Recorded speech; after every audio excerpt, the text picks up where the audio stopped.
Audio.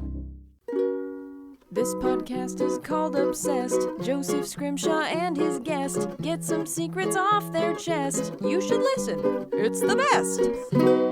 Hello and welcome to Obsessed with Joseph Scrimshaw on Feral Audio. I am your host. My name is still Joseph Scrimshaw.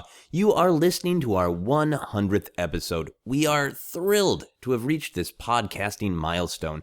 Now, as I record this, I am celebrating by eating a cake shaped like a microphone. And by cake shaped like a microphone, I mean drinking whiskey in the morning, because we all celebrate differently.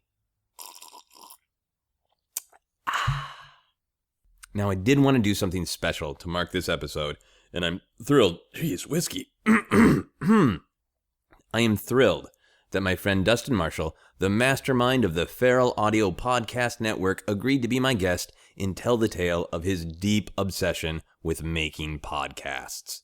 To me, podcasts are often intimate, warm, and just a little dangerous, like drinking whiskey in the morning. And Dustin's origin story of his inevitable Greek drama-like fate to become a podcast impresario is just perfect for our 100th episode.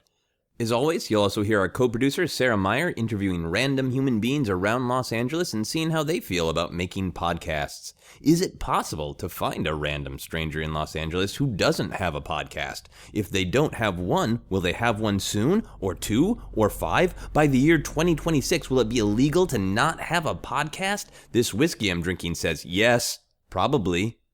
Anyway, before we dive deep into the intimate world of podcastery, it's time to answer a listener-submitted question about their personal obsession. I throw out requests for obsessions on my Facebook and Twitter, so if you have an obsession you'd like addressed, follow me on the social media as @Joseph Scrimshaw. Annie Linson asks, the movie Clue. Why on earth haven't they released any kind of special features or commentary for it? Every release is very bare bones. Well, Annie, here is my take. Sometimes in life, bad things just happen, and there's no one to blame. But in this case, there is. The guilty party, in the case of why the movie Clue doesn't have good bonus features, is The Cloud. The Cloud, also known by its alias, the Internet, murdered physical media in the living room with a Roku box.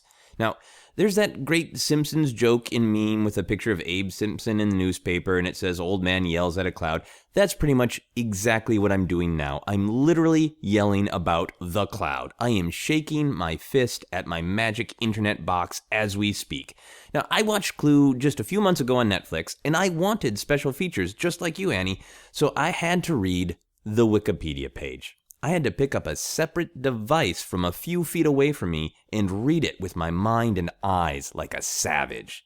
I mean, I like it when the world evolves and stuff. The internet is great. Without the internet, I wouldn't know when that guy I met once at a poetry slam 7 years ago wants to connect with me on LinkedIn. It is important stuff.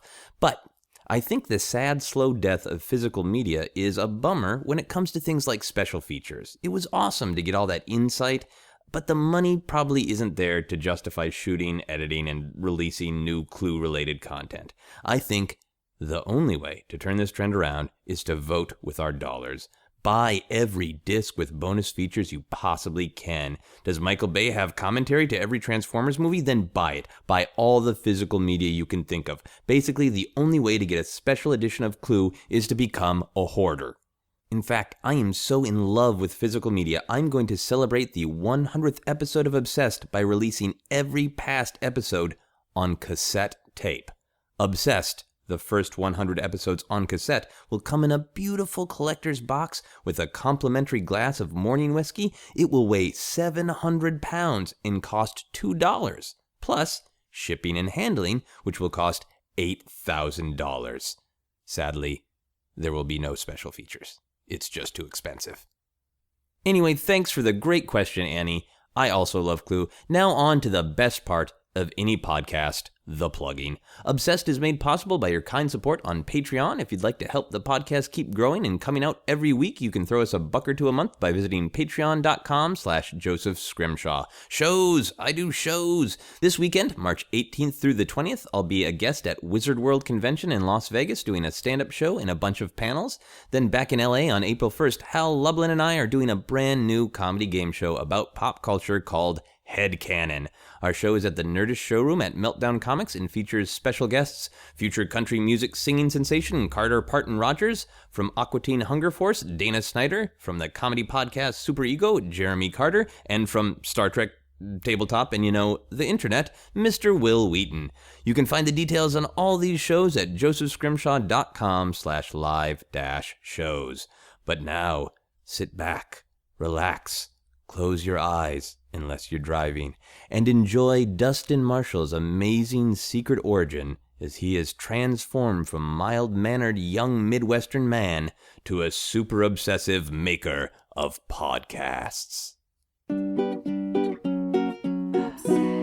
Hello and welcome to Obsessed with me, Joseph Scrimshaw. I am not sitting in my home like I usually do. I am sitting in a fancy recording studio with the head of Feral Audio, Dustin Marshall. Hey man, thanks for having me. Oh yeah, thanks for having me at the fancy studio. Yeah, anytime. Oh yeah, I really appreciate it.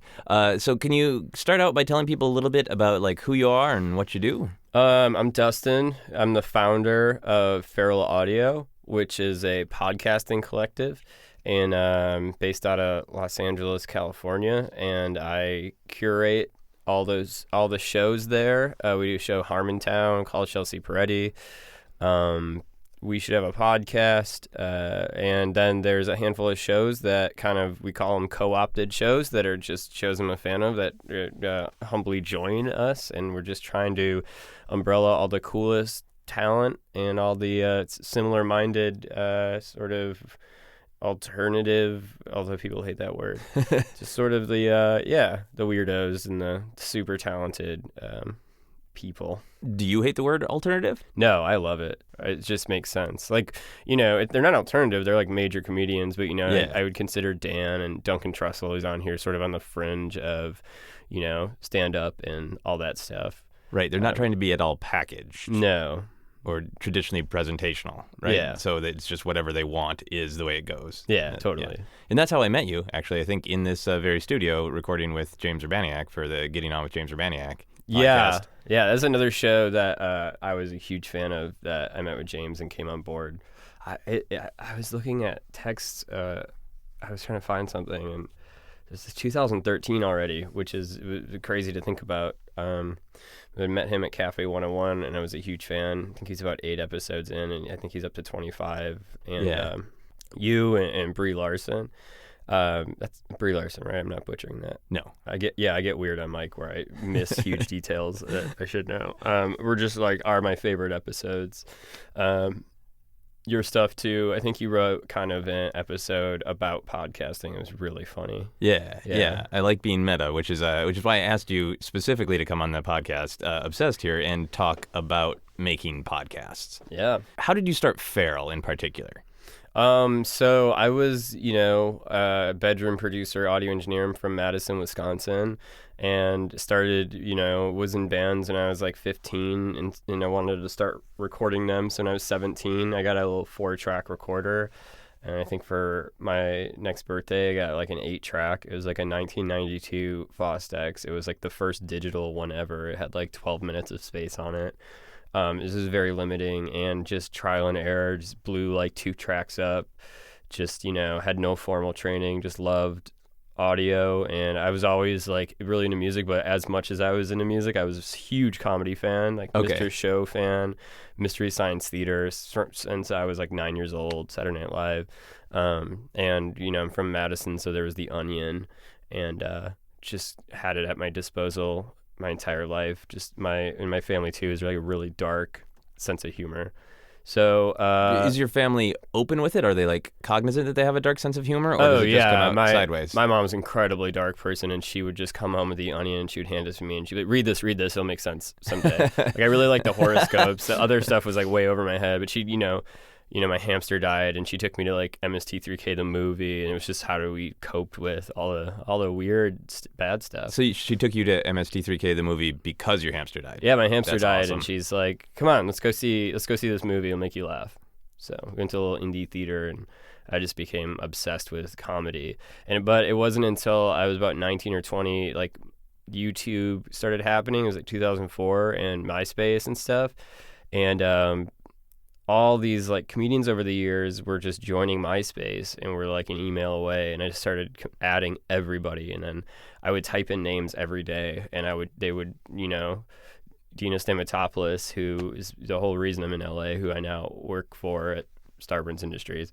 I would type their names in every day, and I'd get them like the first day. This is like a huge comedy nerd. Yeah. And then Did they friend you back on MySpace? Because Yeah, MySpace yeah. was reciprocal, right? yeah, Yeah. Okay. They're just like adding people, and they're all so nice. And I'm a huge fan of a lot of bands. Not that they weren't cool, but I just found out on accident that I was like really, really comedians were just so cool, and I got along with them. So then I, at 18, got kicked out of my house.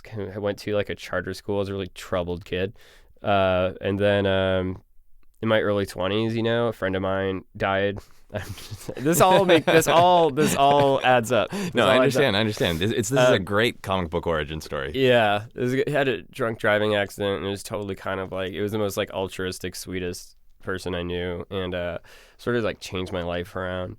But I was working like, I'd work at McDonald's up until I was like 23 on and off, and it would be like 6 a.m. to 2 in a grocery store, 3 to midnight, and it was just a workaholic and needed money and wanted to get my own place.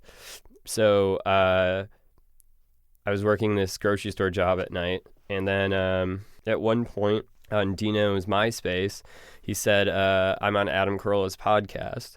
That probably was like 2008 or 9. And you're still in Madison? Yeah. And at that point, I had decided to like pay my way through school because I wanted to do audio, and I really wanted to get into broadcasting. So I got my degree in electronics engineering because like I really like making synthesizers and shit. And yeah, I was never good at programming, but I like soldering and stuff, and wasn't terribly great at it. But I got a job after that at making like heart defibrillators, like the heart attack machines. So you went from McDonald's, where you would cause heart attacks, to making machines that would fix the heart attacks. Yeah, that's a pretty good awesome jump. And then during this time, I was just working in a factory, and I was a huge fan of Loveline. And then I heard Dino Stamatopoulos on Adam Carolla, and just mind-blowing. Yeah. Just the rawest conversation, just uncensored between those two guys, and Dino's just brutally honest, and it's just like, I remember my skin crawling. Was it obvious to you that this was the comedy version of like punk music? Yeah. I immediately, I was just like, this is so underground and punk, And then right at the same time, Scott Aukerman was starting Comedy Death Ray Radio, which is podcasting, like his radio show. And then all of a sudden, Scott was bringing all these comedians and introducing me to all these people. All your MySpace friends. Yeah, and he introduced me to people like Andy Daly, and then, getting his records. And it was just being like plugged in, because Scott was on MySpace. Like, you couldn't find these people on YouTube. YouTube was kind of weird, like early on before it was bought out. It was like, you could find like old tapes of bootleg stuff of bands that I liked, but you couldn't find a lot of stuff. And I would just read he every Tuesday did Comedy Death Ray, and I would just read the lineups. And then just, 'cause he's such a man of taste and curated just this huge scene of comedy, and I would just use that and track down these comedians and stuff. Okay. So yeah, and I was about that age, I was just obsessed with comedy. So when I was backtrack a little bit, when I was like 19 or 20, Mr. Show, when I was a kid, like blew my mind. Yeah. And it was like my Beatles, and then the DVD started coming out, and then I had them at my disposal, and they came out over the course of 2 years. And so, I'd crash at people's houses, and all I had was like a backpack and some clothes and books and stuff, and I would just sleep, and I'd put the DVDs in people's PlayStations and watch them back and forward, and the commentaries on those things were just so good. You just hearing those guys talk, and they're so funny, and just being, Right, so the commentaries are kind of like little podcasts, right? Yes. They're just being totally loose and honest. And I ripped the audio from them, and I put them on my friend's iPod he gave me, and I would just work at the grocery store, and I'd listen to them all day, just like totally obsessed. Then I just started like devouring everything. I'd work at the grocery store at night, and then I'd specifically take jobs that I could listen to podcasts. It was a huge part of like positions I would take. whether I'm in the back room or a factory or whatever, just having that earbud in. Yeah. And consumed them. I mean, I would listen to them all day at work and then go home and not even watch movies or TV, just listen to them and build like electronics and just monotonous stuff, just devour them. And then Mark Maron came out in like early days of Maron, and then Dan Savage. And in 2009, like 2 episodes later, after Dino was on M. Carolla, Bob Odenkirk was on. Okay. And at the very, very end, he goes, I'm going to be in Chicago doing a show at Just for Laughs Festival. And I was just like, holy shit. It was like June 6th or 7th, 2009. And I was just like, I have to go to this, and because I love Chicago and I hadn't been there in years. So I borrowed my little sister's car. I skipped a college exam, and it was a Friday, and I drove down to Chicago. And I also saw that Dino and Robert Smigel were airing this original Triumph the Insult Comic Dog pilot, which is a Bozo the Clown parody, which is Robert Smigel dressed as like Bozo the Clown, but more like John Wayne Gacy. And like the old live Chicago just public like radio, it, or except not public television? Exactly. Oh, wow. The audience is filled with actual children, and they're doing the darkest sketches. And you're like, for you, that's like home life. That's like what my mom taught me to love. Yeah, I was just having the best time. And then I waited in the alleyway for Dino. He was talking to his family because he's from Chicago, and he was talking for like 45 minutes for an hour. And you know, when I go to Chicago back then, I would wear really ratty clothes because I would get like asked for shit less. And so I just look kind of like a homeless, like tattered hoodie that I had sewn a Smashing Pumpkins thing on, and my jeans were all ripped up, and just a total dirtbag. And I was just waiting there, and then Dino was like, all right, and he went back, and I grabbed him, and I'm like, Dino, I know, I'm so sorry for bothering you, but I know that you don't perform often, and it was such a pleasure to see you perform. And he was like, oh, all right, hey, I gotta grab something, like, come back with me. And then he took me backstage, and like Andy Dick was doing a show next, and then met Andy Dick, and Dino's just like, all right, we got to get you out of here before Andy molests you. And I laughed. He's like, no, I'm serious. And then I went out, and Bob Odenkirk and Robert Smigel were in the alleyway, and it was just like seeing, you know, Paul McCartney. Yeah. It's just like... So when you encountered all of these people, and they were like friendly and like, hey, just come hang out and we'll make jokes about Andy Dick. Did it feel natural because you've been listening to them so much that you just like knew them, or were you sort of starstruck to the point where like you didn't have much to say? I was a very enthusiastic, naive, complimentary, like I was very like blown away, and I just listened to Dino and Bob like backwards and forwards for like a year, you know, and it just felt like you kind of know him. Yeah. And then so Bob just walked by me, and I was like, holy shit. And then so I walked over because Bob was doing his show, and so I walked over to the IO West, and then I was just sitting outside, and then Dino walked by with his family. He's like, what are you doing down there? Come join me for drinks with my friends. And then I went in, and it was Bob, David, Smigel, and the seat available was next to Bob, you know. Okay. So it was just all heroes. Yes. Having drinks and dinner. Yeah. And like, hey, kid from the alley, join us. And Bob and David hadn't seen each other in years. Oh, and wow. Bob just got back from Europe doing Todd Margaret, and David came, and it was just Bob's so enthusiastic about David and seeing them like that and just laughing. And then Bob's like, who are you? And I'm like, I'm a fan. Dino. And Dino's like, he's a friend. And then I would go on to be, you know, working with Bob years later, doing his audiobooks and stuff like that. So I was just obsessed with comedy and podcasting, just lived for it. And then the next year, I was like the biggest fan of Scott's show, Comedy Death Ray. Yeah. So the next year, I went to the same festival, 2010, Just for Laughs in Chicago. And immediately, you know, got out, ran into Cross and all these people, and I went to the show. And were you friends at this point? Did they remember you? Yeah, he remembered me. It was just really friendly, and all these comedians were there. And then so I went to Comedy Death Ray and met Scott for the first time, and James Adomian, who we became like immediate friends. And awesome. then this guy, Jeff Ulrich, was there. That was the same weekend he was meeting Scott, and he was pitching him on doing a podcast network. And so we just all became like quick friends, and so then for about a year, I was kind of like interning for them, and kind of, he was running stuff by me, and it was so interesting. And he would call me and tell me what's going on with all these like comics, and I'd do data entry, and then he didn't have a name for it. And then he called me one day, and he was just like, Earwolf. And I was like, what? Did he tell you that was the title, or did he just called say... me? He didn't even say hi. Earwolf. Earwolf? Earwolf. Oh, he goes, that's the name. I was like, oh, that's great. I thought you were a spy. I thought it was a code, yeah. So he got Scarborough Country and Comedy Death Ray, and then just fucking started this network. And at the time, this guy, engineer Doug, was their engineer, and he was like a hip-hop guy. Okay. And Scott would always throw to him, and it was just that type of thing where he was just a producer, and he put his mark in the shows, and he played beats, and they started doing rap battles and stuff. And you just like felt his presence. Yeah. And I really wanted to meet him. And then in next year, I was breaking up with my girlfriend of 5 years. I was moving out. I graduated college 7 days before this. And I got a phone call on a Saturday, and Jeff's like, I've always wanted you to be our engineer, because I had basically lied and put it on my Facebook and told him I was an engineer. And I had done some audio stuff for it, because I could do it. I was just doing it in GarageBand. That's all I had.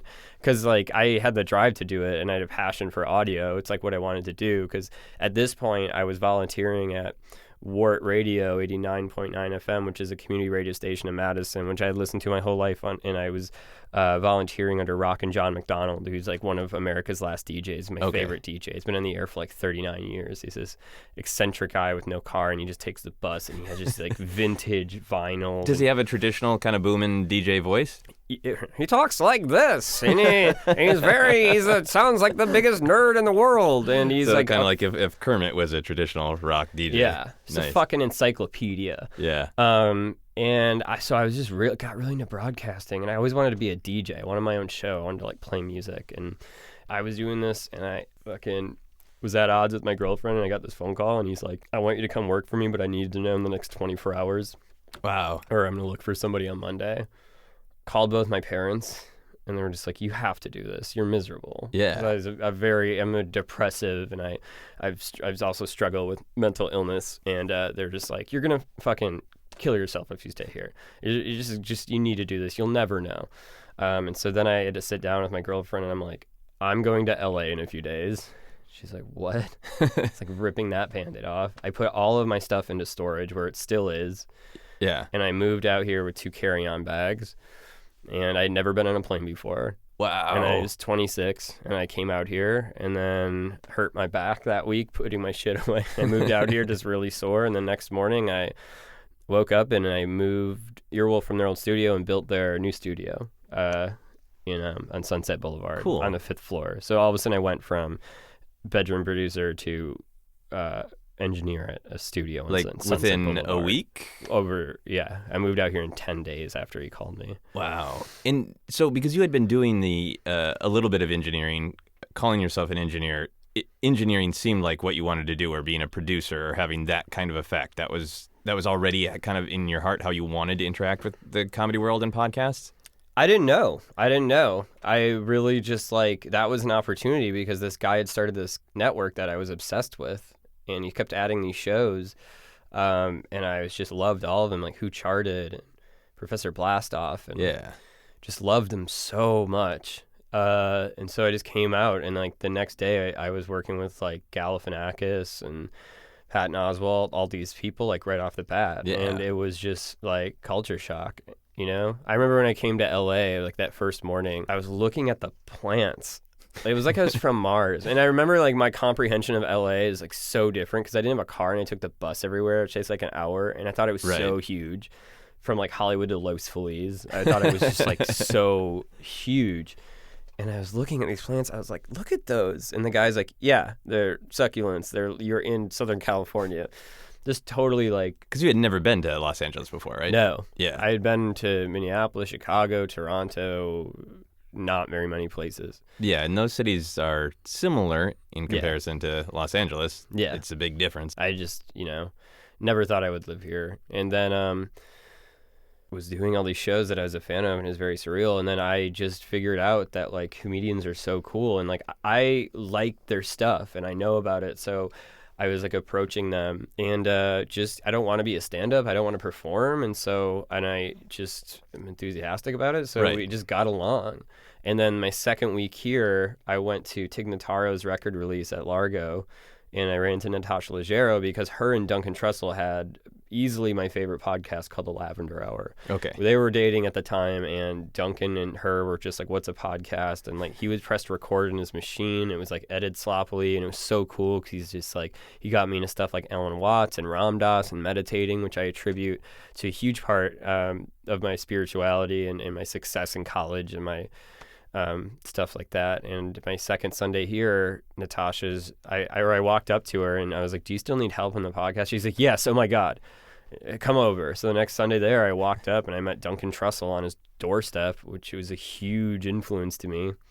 And they were super cool. And the first guest was Chelsea Peretti, who I now work with. Yeah.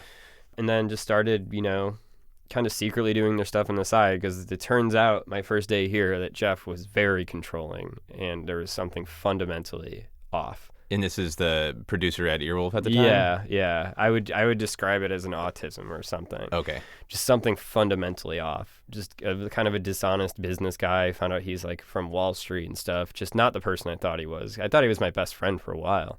And so I was really struggling with that.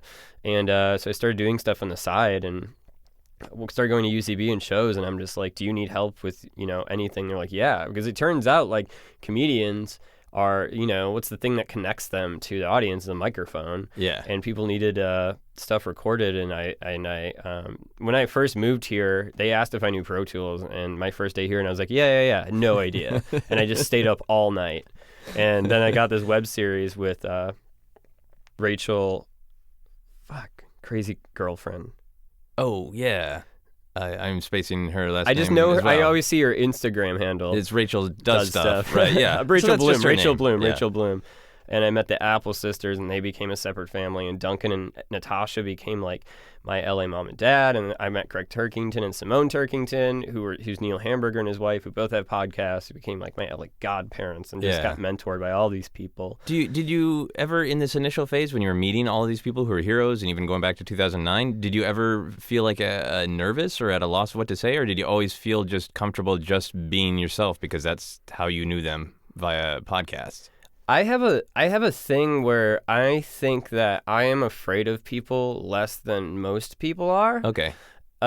Because if I walk up to somebody like Odenkirk and he doesn't like me, it's not gonna like hurt me. Okay. I'm gonna just enjoy the experience, and I don't expect him to like me. Okay. So I think I'm less afraid of people, and I'm also enthusiastic to meet them. And I don't think people meet a lot of people besides after their shows who like and know their stuff. Right. So, pardon me.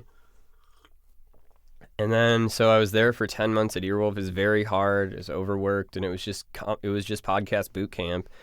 Just watched all my friends come and go, get fired, canned, and then just had a hard time with the idea. The comics weren't getting paid. People weren't being treated well. And I think that's just that guy's philosophy. Like, engineers are kind of grunt work, and, and I wasn't happy with that, but I was just so floored, and I couldn't imagine not doing podcasting. And so when that started falling apart, I was just devastated, because I remember they told me like days before, it's like, you're done. Oh, really? Yeah, in a really weird way. And I just remember like the last day I was there, like looking out, and I was like, wow, this is it. It's over. Over Sunset Boulevard, right? Yeah, and it was just like, wow, this is over. And during that time, I'd been talking to Duncan Trussell about basically doing like a seminar where he would introduce me to comics, and I would just show people how to record and the equipment they needed. Oh, and nice. They would just pay me up front because I needed money really bad. Yeah. I was getting really underpaid under the table there, and I ran out of money, and I knew that was going to happen. And so I was out of money. And so I had about $400 to my name. Rent was coming up in 2 weeks. I had fucking nothing. I had no job. So at the Sorry. Yeah. So at one point though, when I started at Earwolf, Odenkirk came in, and I was editing. And this is like my first 6 months to go back. I got here in July, early July. This was December, and he walked by and he was like, fuck, man, what is that? That's magic. He goes, I'm working on the cartoon. I want to hire you for it. So then he hired me with him and Tommy Giannis, and so I got to work on, which would become Trip Tank, which is one of the shorts. If you watch it with Bob and Scott and Zach, I did that. I edited that. And just like, he was always so cool and supportive and became a mentor, and he was having me over at his house, and you know, he was so kind. He's like the greatest dad ever, and he's so great to his kids, and he's got all these books and DVDs. He's like, help me pick out a movie for my kids, and it's like he's bookending it with his like Emmy or something. Yeah. Just the most humble, modest guy. And so the next day, because during that time, we were doing what the lost Mr. Show podcast called Mr. Blow. Because Bob was like, what's a podcast? And I was like, man, you got to get into this. So him and David had a podcast called Mr. Blow. They had the original artist do the cover art. They had four people from Mr. Show, and the only rule is you can't talk about Mr. Show. Wow. But went out the window immediately. And so they were doing sketches for it, and so they did this lost sketch, Rooms the Musical, which is a coveted lost sketch, which is all these rooms in this house are doing a musical. And they actually ended up doing it Bob and David, but one of the things is I built this radio play of it. Yeah. And so I love doing sound design, because I did Trip Tank, and I did that, and I loved doing the sound effects. And it was like editing was this zen thing where it's like, because I don't sleep, I've had insomnia my whole life, and it was just one thing where I could stay up all night, and I just love sound design. I love editing and adding the stuff in. I didn't know I loved it, just started doing it. So I started working in animation right away on accident. So the next day, I left Earwolf on April 16th, 2012. And the next day I called Bob, and I was like, hey man, sorry, I'm not going to work on the podcast anymore. I'm not working there anymore. And he's like, all right, do you need a job? And I was like, yeah. And he goes, all right, I'll figure it out. I'll get you a job. And that was just like rocket fuel. Yeah. And it was just like Bob's blessing. He goes, you're really talented. You'll be fine. It was just like rocket fuel. But I had this idea in the last 2 weeks about starting a collective, like a community radio station. And I also volunteered a lot of art collectives in Madison, where like curating art galleries and stuff. And so I just had this idea of just, you know, doing it, everybody pitching in and doing it. Duncan hooked me up with his amazing webmaster, Steve, who's been doing it for 5 years, who I've never met in person. He's the most professional webmaster. He's just, we joke around that he's like an AI or something. Yeah. Do you know what he looks like? Because I don't think his social media has his face. No idea what he looks like. Oh, that's pretty Don't awesome. know what his voice sounds like. We've been working together for 5 years. Complete professional. Turns stuff around immediately. Does a lot of the cover art and artwork, just like, you know. So yeah, he helped me get everything set up for Obsessed Beyond Feral, and was super awesome. And he's legit. I didn't know he was a faceless mystery. That's pretty awesome. I think he's an AI.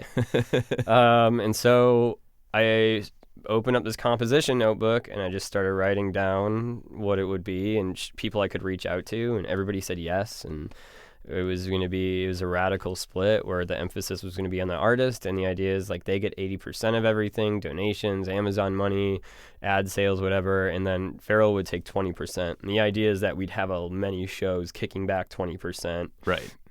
And I really believed in the donation model at the time, which ultimately failed, which it's not consistent enough. Yeah. And so I had no money, but during that time I'd been working on this album with Howard Kramer. We have a summer, and he became a quick friend of mine, and we've been working on this thing for like 6 months.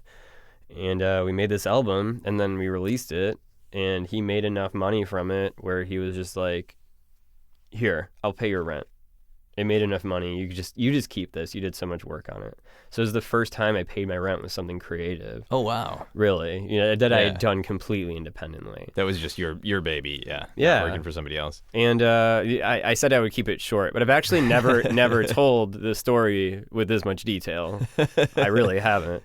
And so then, you know, from the 17th to May 12th when we launched, we created a website, 5 new podcasts. There's Little Esther, Brody Stevens, Sean Conroy's The Flabbergast, Conversations with Matt Dwyer, and Please Be My Girlfriend with Dave Harris and Roman Presnell.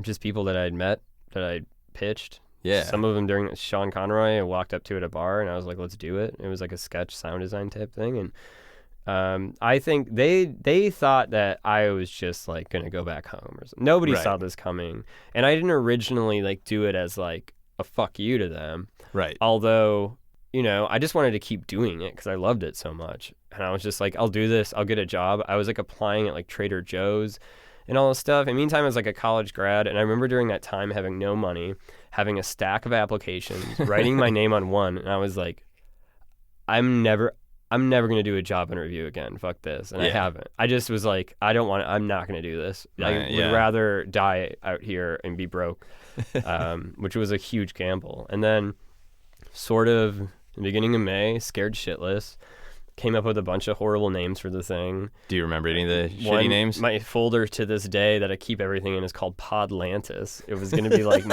nautical theme. And then, that makes kind of sense. It's like amniotic. It's like it's in the womb to listen to a good podcast. You feel relaxed. And the original Feral site is very... I wanted like an Art Deco 9-inch nails. It was very goth. And then... I had paid my rent, but I'm not paying any other bills. My phone's going to get shut off. I was just scared. Yeah. Terrified. And I was asked a bunch of artists to do cover art for me, friends of mine that I had met. I was sitting at La Poubelle in the Franklin Village, which is where I live. I started Feral in my apartment that I randomly got across from UCB Theater next to the Scientology Center on Tamarind. And we're just recording people out of my tiny little apartment. And I was just at La Poubelle, and someone approached me. And they were like, oh, I think my artists were doing stuff for you. I work at Puny, which is a company that does animation. Like Yo Gabba Gabba. Yeah. All this other stuff. Shadi Potowski. And they were like, you can use our space. I'll buy your equipment. You just do audio for us. What we want is to meet comedians to make our stuff funny. Our stuff, like, we write on our own. We want to make our stuff funnier. You introduce us to comics, you can use our space, and I'll pay you. So they invited you to basically set Feral up there for its like physical base? 3 blocks away in Franklin Village, bought me my equipment, gave me a room. They had a studio, but it was like kind of like, it was a residential place because the artist would stay there. Yeah.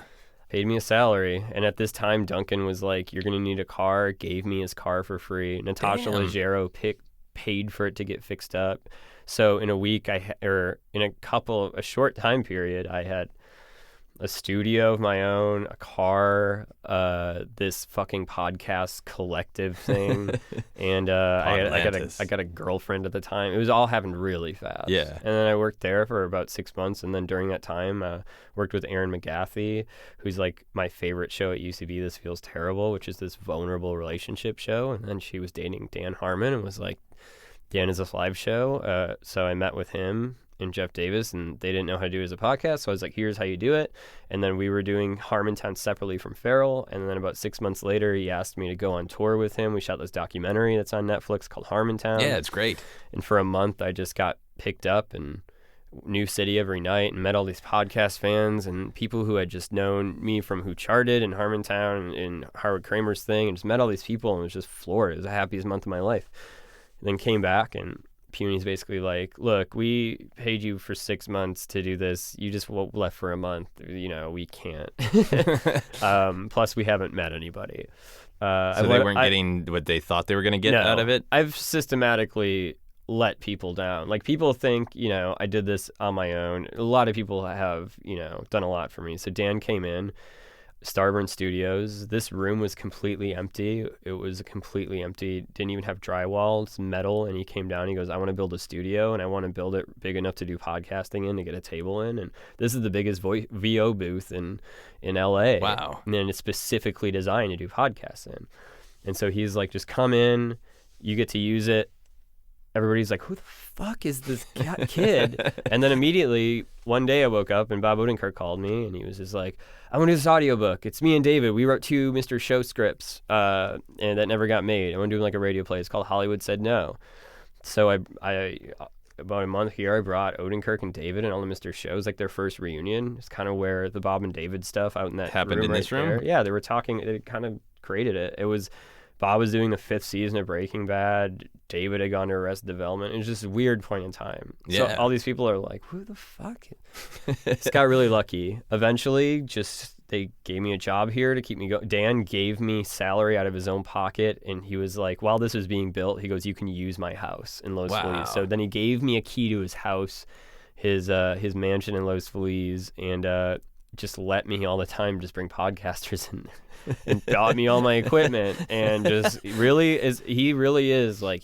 believes in podcasting. So for a while, like, Harmon's house looked like it was maybe like a drug house for comedians. Yeah. Because they were just going in and out doing podcasts, Yeah. right? And at that time, Aaron McGathy had moved in, and so it was kind of just like a weird, it was a weird scene. I became like, they became another parental figure of mine.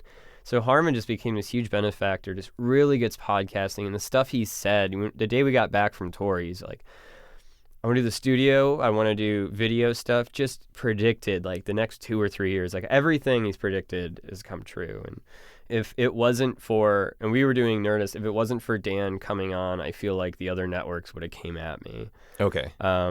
I really do. To just not knock it off, basically? Yeah, I think because I ended up calling it Feral Audio because I couldn't come up with these names, and I was with Duncan at the Griffin, and I was like, Feral Audio, because there was this Radiohead song called Feral, and I always thought the word was really beautiful. Yeah. He's like, I like it. Because we didn't have a name for it, and we had to get a domain because we were going to launch in a week, and so It's great. It sounds punk. It sounds like your aesthetic, like your personal aesthetic. Yeah, I just feel it's like a very, very, it's a very beautiful word. I used to play Fallout, and there was these things called Feral Ghoul, and I always just liked it's just a beautiful word. And then someone pointed out 6 months later that it's almost a perfect anagram of earwolf. And I was like, oh, fuck. So there was like this marriage, and I just loved it. And I loved working at Earwolf, and I loved all those artists to death. And it was the greatest experience of my life. And little did I know how hard running my own thing would be. And so we did it on a handshake deal, no contracts. Starburns Industries eventually hired me, and now I was intern here, and then the audio engineer, and very recently they promoted me to an associate producer, and this place is just the greatest dream job in the world. And they handed me the keys to this gorgeous studio, and I do audio for them, and somehow it's our 4-year anniversary this year. I accidentally got involved in podcasting like really early on because Chris Hardwick came on Duncan's show and was like, what's a podcast? So then Nerdist came up, and that's gonna be like the scene in like a movie about the history of like a crappy television sort of made-for-TV movie, history of podcasting. Like that will be a scene, It was really interesting. Like the podcast boom was happening, and I always knew. And I'm redundant. I took it off the website. I always say this. I'm like, this is the most punk rock thing that's happened in my lifetime.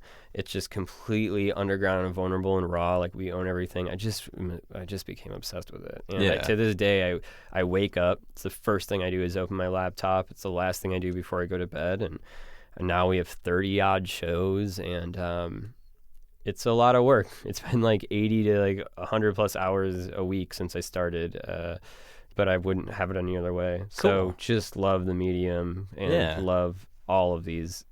They're everybody involved. It's an amazing story of ambition and luck, and also just the bits and pieces of your origin, like the way they connect. It almost seems like hearing you tell it, it's almost like a little bit of sometimes you see like an origin story for a character that you know well, and then it seems like the bits were almost like too perfectly constructed, but like every little bit of the story sort of adds up to coming here. And I mean, life never feels like that as it's happening. I had met Dino June 17th, 2009. Dino was Dan's mentor, Harmon's mentor. Yeah. And I was like, oh, I know Dino. And although Dino hadn't met me and seen me in 2 years, he vouched for me. And then the next time I met Dino was at the Good Luck Bar on June 17th, 2012. 3 years to the day. And then there's been a couple of times he's been in here and he's like, can you believe that? So depending on what you believe in the ebb and flow of the universe, there is like a lot of if I would have went that way, just kismet stuff. But I'm also kind of a simpleton. I'm an emotional thinker. I have emotional dysregulation, mental illness, which I've been in therapy for 2 years, and I've graduated. And I'm just an emotional thinker. I just feel everything. I have zero logic. I just feels right. Okay. If it feels, because it's hard, because it's like I can't have every show on my network. I've turned down friends of mine. Yeah. I've turned down shows that I knew would be huge, and I told them, and like I was like, yeah, I don't think you need a network, and I was like, this is gonna be huge, but it just doesn't feel right. It's gotta, every show on Feral is married to a similar aesthetic that I've always just loved art, and I can't draw for shit, but I love consuming art and pictures, and I love audio, and I just love consuming things and putting things in places and people in places. And I was an idiot savant. I never left the fucking house when I was in Wisconsin. I'd never been on a plane before. I didn't know. It worked out. Total idiot savant. Yeah. So not a smart person at all. So you were talking about what a podcast needs to be. For you, what is the most important part of a podcast being good? Is it like honesty? Is it the rawness? Is it the laughs per minute? For you, what makes a good podcast? I can tell, like, when I meet a person who'd be good at podcasting. Like, I saw Melissa Stevens, who is just the most raw podcaster, just pure vomitorium. And like, just a liberated woman, doesn't give a shit, and knew she would be great. It's just like, if I like the premise of the show, because like a gimmick is good, especially when there's so many things out there. But what I like about them is that they're niche. Like, I like to think that we make boutique podcasts. Like, I'm not trying to make stuff for the general population. I just want to find all those obsessed fans that are out there that haven't heard it yet. Yeah.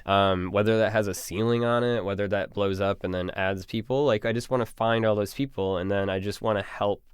Now, we have officially become partners with Starburns. They have, we have turned this into a profit share. We're actually a functioning business. We're failing in the first 3 months, but that's obviously that's a normal. risk. But we want to, soon we're going to have advertisement opportunities. We're going to basically make anybody who's on our network, at the bare minimum, get $1,000 a month from us, pay my own salary so Starburns doesn't have to, give me any more money, just pay off my debts, and just help podcasters own everything. Yeah. We've been working with an entertainment lawyer doing these artist agreements, and because in order to like pay people, we're gonna have to finally, for the first time, have things signed. And like, he was like, this is alien, like, I don't understand this. And these guys Starburns hooked me up with about a year ago, Sean Kittleson and Jason Smith, just like, I've met a lot of these business guys that have promised me a lot of shit and kind of slowed me down, and these guys just came in. They were podcast fans. They have huge background in business and advertising, and they're just cool as shit. And this is what you did right. This is what you did wrong. They came in and they took the website and the image, and they're like, and they just minimized it. And then they're like, let's just focus on each show, and let's work on internal. Let's blow these shows up and like cross promote and just like wave that flags. I'm so proud of and I'm so lucky. And so everybody, I think, in Feral is like, comes with this like spirit where it's like, there's a couple of kind of shows, in my opinion. There's just the raw vomitorium, like Harmontown, Vom on the Web. We should have a podcast. There's sort of like gimmicky or like coordinated shows like Obsessed and Doughboys, which are very like, with the exception of me rambling right now, structured and follow like beats. But no matter what it does, it all comes back to, no matter what the gimmick, no matter what it is, it's, I think, compelling, interesting people having an interesting, raw conversation with zero filter. Cool. And I think that however you package it, I don't know what it is. It's just a feeling. And I've tried with a bunch of people doing shows, and it just didn't, like, had the stand-up mentality, and they just didn't, understand like the, it's just like a mentality. Yeah. And a lot of that is just the ability to fucking talk into a microphone for an hour. Like, I have no interest in having my own. I've guested. I've done Duncan Trussell's podcast and a few now, so I'm okay with guesting. Like, I'm able to do it now. I was going to ask you about that. If somebody forced you to do a podcast, like if this business deal wasn't going to go through unless Dustin had a podcast himself, what would you do if you just like absolutely had to? For the first time, I have an idea, and I think we're going to do it. I think awesome. It's just a thing that lives on Feral Audio, which is me talking to each podcast about how we started, what the show is, and it's just us. So people are like, because they go there and are like, what the fuck is this? This is like, there's just in each episode for each show. So they would have a cap. So it'd be me talking to Chelsea or Todd Barry and be like, how do we meet? What is the show? Whatever. Just letting them make fun of me, talk about all the shit I've done wrong. And just like, so it's like a little podcast sampler. Okay. It's a little thing. So that's actually going to happen, which I guess I'm hosting, but I feel like I'm presenting it. Okay. So when I emailed you to do this, you had mentioned that you're also obsessed with Smashing Pumpkins. Yeah. So I wanted to ask you about that. If Billy Corgan was going to have a podcast, what do you think? Would you want that on Feral? What do you think that would be like? Right before I moved here, it was almost the perfect... I told this on Jonah Radio. It's also a long story. I met him, and he's a monster. He really is the worst person in the world. I would never want to work with him. He is not a human being anymore. I don't know if he ever was, but he makes the most incredible art in my entire life, and I will stand by that stuff for the rest of my life. It's really defined me, and Smashing Pumpkins and Mr. Show are like the two things in my life that have been, informative. But Billy, he for a while was doing this series of completely independent records, and the idea was over the few years there would be 40 songs, and he did about 8 and bailed on it. They were really good, though. So I would just have... That's a good model for podcasts, though. Plenty of people do 8 and then bail, right? Yeah. And I've pitched this to musicians, and I think I really want to do it still. Just the idea of a band getting together in the studio and just hearing them just running the mics and just coming up with songs and playing little bits and pieces and just talking about it. I think that's, for some reason, like, musicians haven't really embraced the podcasting thing. And yeah. Like, how cool would that be? I know it might take the mystery away, but some bands, like, it'd be such a great device and tool to, like, be with fans. And these really do become, like, over the years, Aaron and Dan met, are divorced now, dating other people. Other people have just gone through this. It ends up being sort of this documentary of people's lives and this ongoing thing. So I think that would be really, really interesting, whether he did it or anybody. I was a fan of doing that. Like, I would die if Radiohead did that. Okay, so even knowing that Billy Corgan was a monster, I would still consume the shit out of that. I love it. I'd love every second of it. But you wouldn't produce it. I mean, I would. But he, he's very eloquent. He's said a lot of things, and he's responsible with his image and stuff, just interpersonally, whatever that's narcissistic personality disorder. He just humbled the shit out of me. It's because it's a person I put on a pedestal, and he was, not what I thought he was. And that was informative too. And so these people end up being like gurus in your life, and they end up shaping you, even the people you date, like your exes, and whether they end terribly or whatever, they end up informing who you are and informing how you conduct yourself. And all these people I've worked with, Bob, and my real mentors have been Duncan Trussell and Dino and Dan Harmon and Bob Odenkirk. And randomly the other day, or a couple weeks ago, I had run into Bob for the first time in a while, and I had dinner with Duncan and Dan and Dino, and it was just sort of like all my mentors coming together. It was just very surreal. I'm just very lucky to have these experiences and these people in my life. I'm just super lucky. Yeah. Cool. So I love the title Feral, and I feel like your story is all about following your gut and that working out really well and just being sort of a raw and uncensored. If you could edit life the way you can edit and shape a podcast, would you actually want to be able to do that? Oh, like cut out all the bad shit? Or cut out whatever you want. Just that idea of, now I know that you are both a great editor and you can shape a podcast if you want, or you can just let it be a 3-hour, like you said, vomit ramble fest, because that's raw and honest. And I'm just kind of curious how you apply those two different ends of the podcast spectrum to life.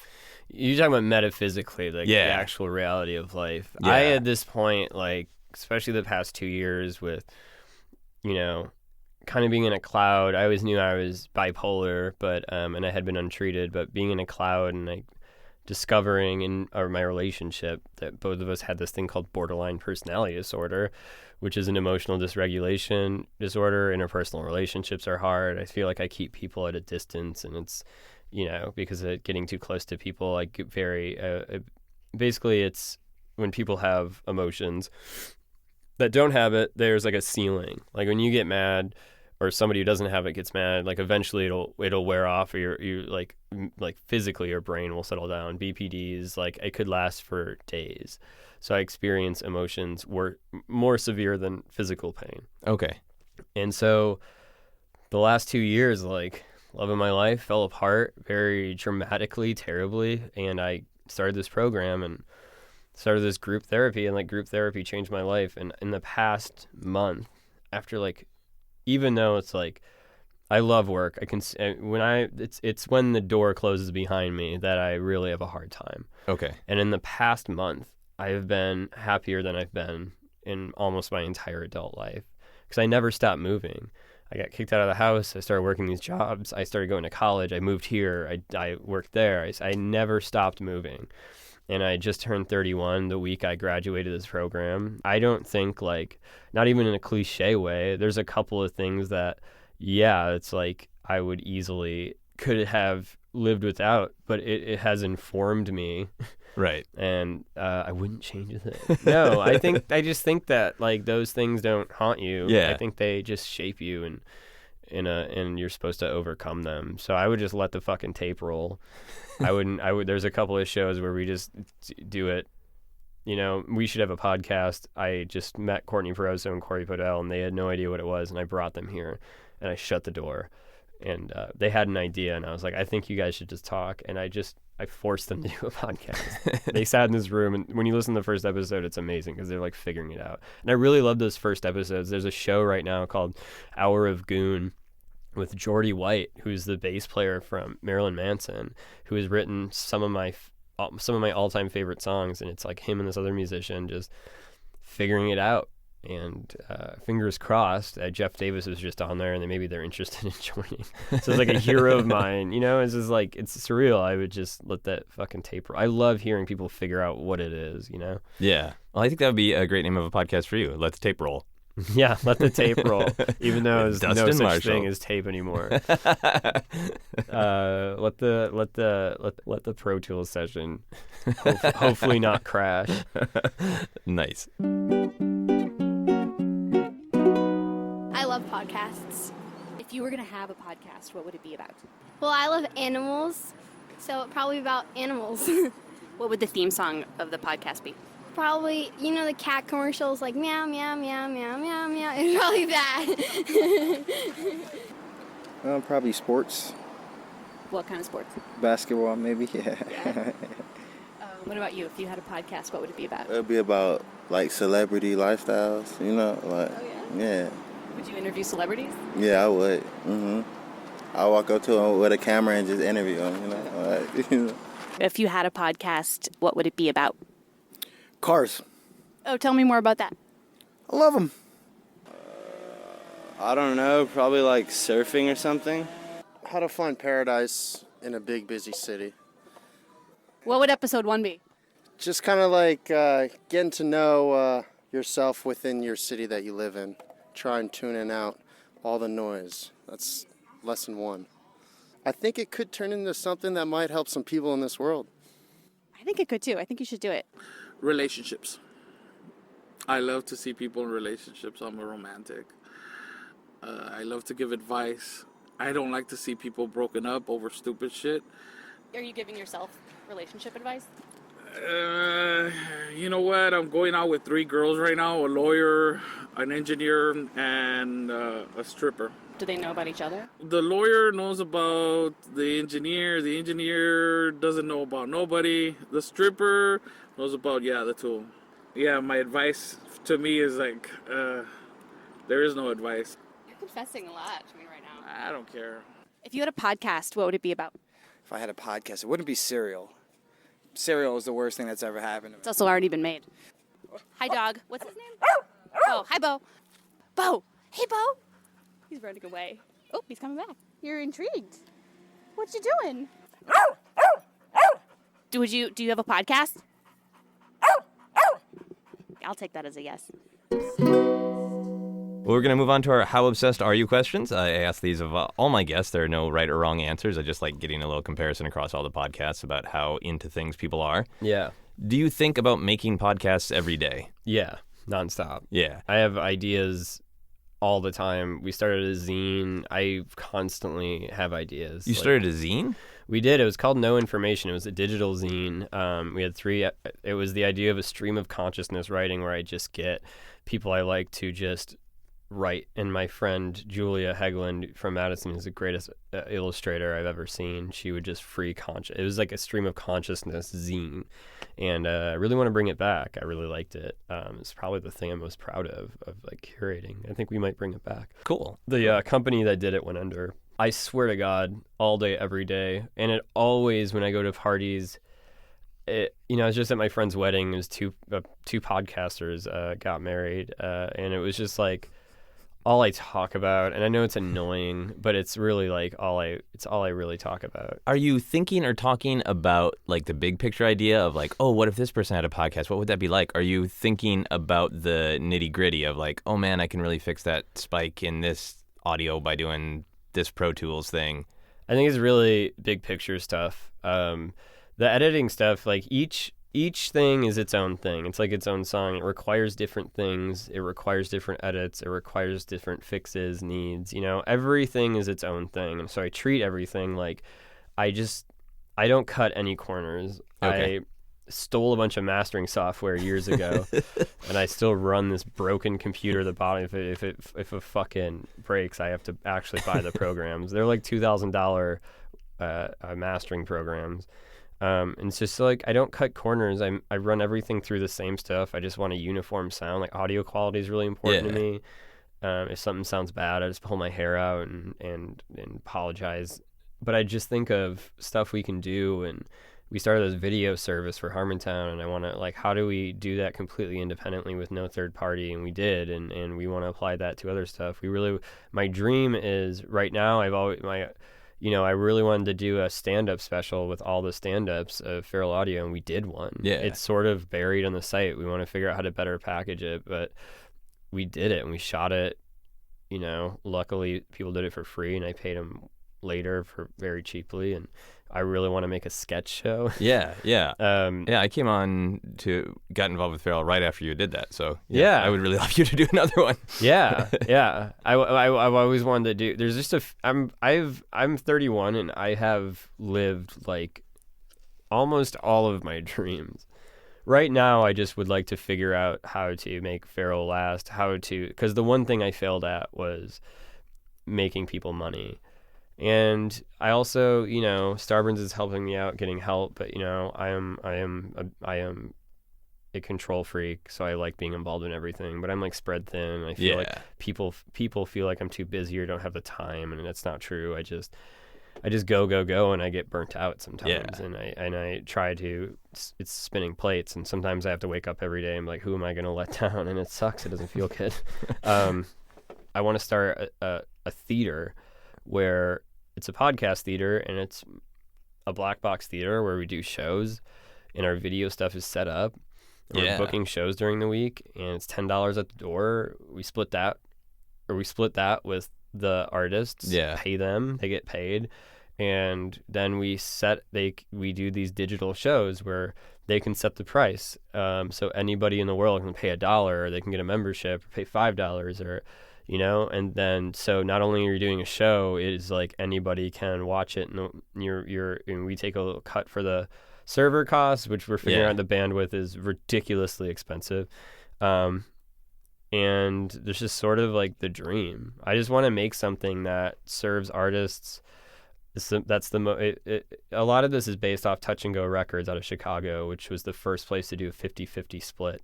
And so Feral Audio doesn't extract money from people. They don't work for us. What we are is a service. We give podcasters opportunities. And I just want to figure out how to make something that goes until after I die. Because that's the thing. If I died or Steve died right now, this whole fucking operation would stop. And that's like a serious conversation we've had. And we need to figure out, I need to find like-minded. I need to find somebody. I would just like to make something because, in 5 or 10 years, maybe less, podcasting is going to be super lame. It's going to be it already is. Like, you go to the iTunes thing, and like a lot of the cover art kind of looks like flyers at a comedy club or something. Yeah. And I'm not trying to be snotty about it. I just want to make sure, this is the reason we should do this is like, because, Earwolf sold to a major corporation for over $100 million, and Nerdist sold to Legendary years ago. And that's certainly one way to do it. They've always been transparent about, not transparent about how they conduct themselves. But that they want to make money. They're businesses and they want to be They're big. businesses. And to my own detriment, I just feel that this is a radical art form. This is something that if fucking totalitarian Trump fascist thing take over and we're state-run fucking media, which we already are, this is stuff that we can pirate out. This is a cool thing is like start a local podcast like Chicago. It's like think about Chicago audiences. There's just this medium is just the tip of the iceberg of how we are going to distribute media independently, and I think we need to preserve that so much, and it's so important. And just why sell out for that money when long term we could make that money on our own and own everything? So we're really thinking about the long term, and it's been a slow haul, slower than I hoped it would be. I just want everybody at Feral to be patient because it's about to get so good. And that's just, I just think we gotta preserve it. And it's gonna be lame soon. It's gonna be even punk music's lame. It's fucking Rock and Roll Hall of Fame. I think you take the award for. I asked one question about how obsessed you are, and do you think about it every day? And then you told me a shit ton of stuff that you think about every day. Yeah. Which is all really awesome, big picture stuff. But if you don't mind, I'm going to keep asking how obsessed are you questions. That's why you're a good host. Would you start a conversation with a random stranger about podcasts? Yeah, I do all the time. Do you really just approach people? Like you just don't seem to have any fear of just talking to people. No, I guess most people approach me and know who I am, and I just I'm actually a pretty reserved person. But yeah, no, I would gladly, yeah. I have walked up to people and like, yeah, I have. I will. You have and you will. Next question. Excellent. Would you get a tattoo based on a podcast? I have. When I was growing up, like everybody and their mom had tattoos, and I feel like I have none. And I really appreciate beautiful ones. I love, goth suicide girls. I'm quietly goth. I love sleeve tattoos and body tattoos, and I think they're really beautiful. And I also think that if I had gauged ears and I had neck tattoos, I never would have gotten as far as I have. Because you did pretty good for tattered clothes in an alley. Yeah, there is like there was a thing where in the middle of a podcast before, everybody was like, "How old are you?"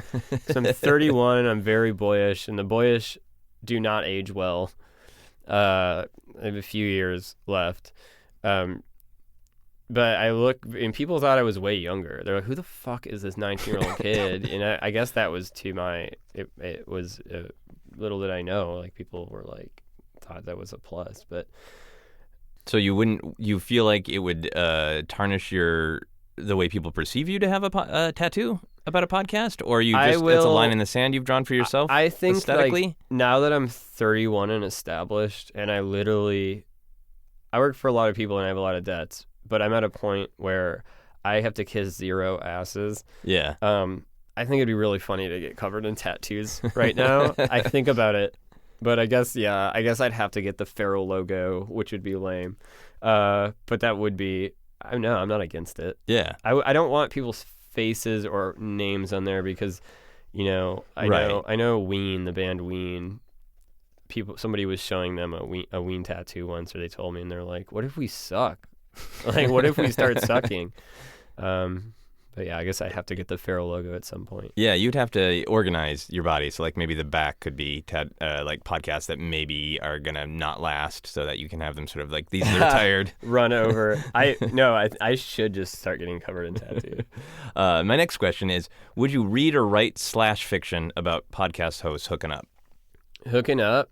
Well, so many do in real life. Yeah, and have had under since Feral, I've had babies and get married. Yeah. Fan fiction, no, I think it'd be a little creepy. I don't, I think half of the podcasters at Feral are women, and most of my friends are women, and that's been a problem for people I've dated. But like, I like to talk to people. Like, I'm not trying to fuck everybody when I talk to them. So yeah, it's a fair answer, but not what I was going for. No, I mean, I wasn't trying to imply that. Fiction. You're talking about what do they call it with Scully or what the fuck? It's slash fiction where it started with Kirk and Spock way back in the day.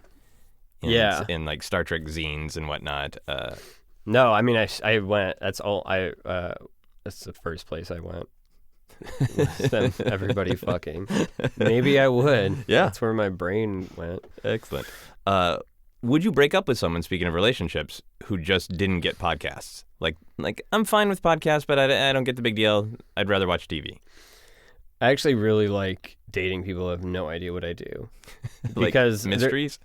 There's a lot of people who have approached me, and I've been single for about 8 months, and somebody told me to go on OkCupid.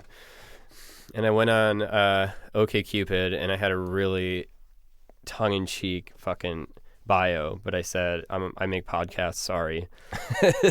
And I saw this girl's like tattoos, cute, just my type. Yeah. I have a very specific brunette. So you're attracted to women with tattoos?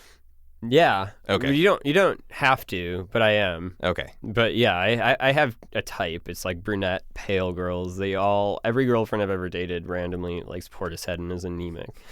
So I have a type.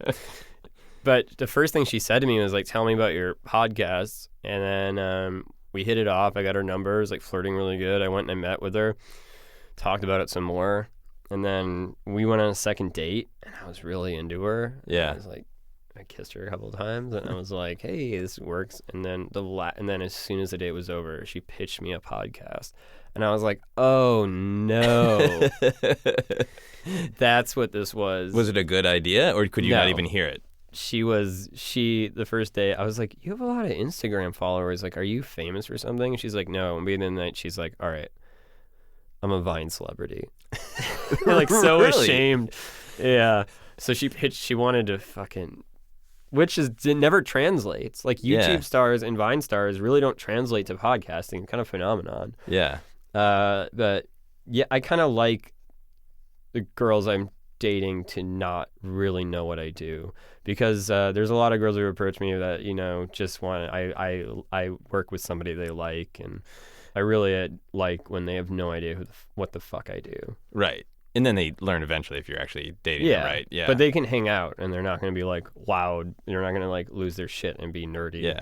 So those are really like. So when the Vine star pitched you a podcast, did you listen, or did you just like get up and leave and walk into the ocean? Just you're done. I tuned out. I was just like, you just turned up some Smashing Pumpkins in your mind? I literally told her, I was like, I'm not going to put you on my network, if that's what you're wondering. I told her straight up. But I was like, I'll tell you what to do, but I really wasn't listening. Yeah. Here's my last how obsessed are you question, and this is the one I ask everybody lately. If you couldn't make a podcast without you or someone you love first being punched in the crotch, would you still make podcasts? Before it could even air? Yeah. Like, is part of the whole process of putting out a podcast, it's a punch in the crotch. I'll do anything. I'm like fucking, you can kick me in the teeth. I'll do anything for this. As far as punching somebody else in the crotch, I don't think I would subject anybody to that. Yeah. I would be like, this is not worth it. Go on with your life. Podcasting is not worth it. But you can cut my arm off. Well, I need that to edit, but yeah, no. Yeah, so let's keep it to a punch in the crotch. Punch me in the dick. A light little dick punch. Go for it. A small price to pay for all the greatness of Feral Audio. I've been asking people to make a noise to sum up their obsession. What noise would you make to sum up your obsession? Probably that. I don't know. That's hard. It's very stressful. I'm a very centered person, but when I'm working, a lot of shit goes wrong. A lot of neighbors have heard me, especially today. But my intern, Yusong, last summer, first he would jump when I'd be like, fuck! Motherfucker! But he got really used to it by the end of it. So it'd probably just be yelling obscenities. But it's like a deep, hard, just like a fuck. It's a long F. A long ass fuck. That's your noise. Nice. I've also been rating people's obsessions, so I'm going to give you a 7 out of 7 Podlantas. I think you're super. This is like it feels like accidentally everything in your life, sort of accidentally, partially on purpose, has led to this. It's totally what you're about. Right? There's nothing else you'd rather be doing. No, I than can't. Making podcasts. I would, and that's the reason I haven't stopped, and I've hit so many rock bottoms where I was like, I literally can't go on. It's all I think about. It is pure. It's just, there's a thing I think, in Hindu culture they call it dharma. Yeah. Which is, it's just what you do. It's some ants get food, some ants are queen. It's like programmed. It's like at some point you're a writer and you didn't decide to be a writer. You just write. And I think this is, for whatever reason, I was into audio. I was a comedy fan, and it was just like it came together. And this is just like, depending on what you believe in, just the robotic insectoid purpose of what I do. And then whatever my personality is the cracked, scratched lens of what it goes through. And I think Feral Audio, I'm really proud of it, because if Earwolf's a comedy network and Nerdist is sort of like a nerd culture, we never really had a thing for it. But Brody Stevens once called us emo comedy, and we've done a lot of stuff like, we had, Duncan Trussell interviewed his mom on her deathbed, and very recently Courtney Peroso came out about her rape.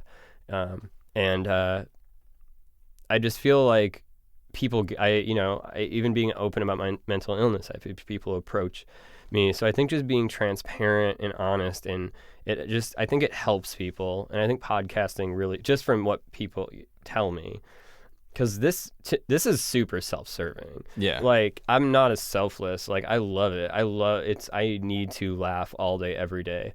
I do this because it's for me. I need to be in a room with all of my heroes, or I will explode. It's super self-serving. Awesome. It's just what I do. Awesome. So I'm going to ask you the final questions. They don't have to do anything with your obsession, but they can if you want. If someone made a statue of you, what would your pose be? I think just in a chair, hunched over, really bad posture, just like hunchback. Super skinny, but with a growing gut, just like a goblin. Spine, bones, hunched out. Goblin in a public park. The statue of Dustin Marshall. Awesome. If you could get a hug from any living person that you have not got a hug from, who would you want a hug from? Chelsea Peretti. She doesn't hug. She won't hug me. She's one of my very good, as she would call it, acquaintance. She's been so supportive and kind and over the years. And like, I found on the web for what color acquaintance. Siri just fucking came alive. Siri wants to be on the podcast. Skynet went live. I should do a whole interview with Siri for the podcast. Chelsea, that'd be great. She would never, I've seen other people hug her goodbye, and then I just stand there because I know. Is it a shtick with her, or is it? No, she doesn't. She doesn't hug. She's never really been into hugging. She's talked about it, but like if you approached her, like you have a good relationship with her, so it wouldn't be creepy if you just asked for a hug, right? Yeah, no, it would. It would. Okay. Someday, though. I'm gonna hug Chelsea Peretti. All right. Well, I think you might have just answered my final question on the podcast, but the final question is, what is happiness? What is happiness? I think happiness, I was looking at, because I've had a lot of time the therapy I went through, dialectical behavior therapy, is a college course. There's 4 sections. There's like mindfulness, emotion regulation, distress tolerance, and they have a breakdown of what every emotion is and what the physical symptoms are, other words for it. But when you look at the spectrum of human emotions, I was looking at this diagram of the core emotions: fear, love, happiness, whatever, and then they have a little branch out of all the words that describe them. The slot for happy or joy is like 20% of the pie, and you are biologically allotted such scraps of joy. And so I think in the Buddhist sense, the 4 noble truths of Buddhism are, number 1 is like life is suffering. I think number 2 is wanting and desiring is causing your suffering. 3 is like, whatever, I'm butchering it, but it's basically walking the path towards letting go. And in the past 4 weeks, I don't know. I'm just proud of what I've done. I'm tired of telling my story. When I tell my story, aside from this, I'll tell it all the time. Aside from, the things that have happened to me, I tell it like a mythology. I'm just ready to write a new one. I think just happiness is something you have to work for, and you have to put in the work, and you're not entitled to happiness, and you won't be. It's letting go, and it's just observing and letting this experience happen to you. Being tolerant that you are both a good and bad, and 2 truths can exist at the same time. And happiness is worth breaking yourself over. And I think it's a community, and all these people in your life, if you don't give them a chance to let them lift you up, you're doing yourself a huge disservice. And I think I'm happiest when I'm with people that I care about. And I like waking up and being like, who can I serve today? I like serving people. Right. And I'm my happiest when I'm working, and so I just think it's letting go and just like letting the experience happen to you. Well, that's awesome. Thank you very much for doing this.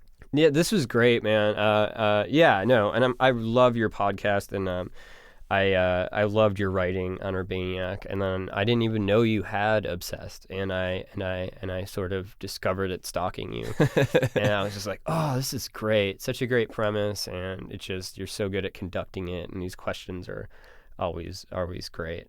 You have such incredible people from so many walks of life on. I'm just a fan, and I'm very lucky you're a part of our network. Thank you. I'm honored to be a part of Feral. Thank you. That is our podcast. You've been listening to Obsessed. Joseph Scrimshaw and his guest shared some stories with the rest. Rate 5 stars if you're impressed. We'll crucify the insincere tonight, the indescribable moments of your life. The impossible is possible tonight. Believe in me as I believe in you. Tonight. Tonight.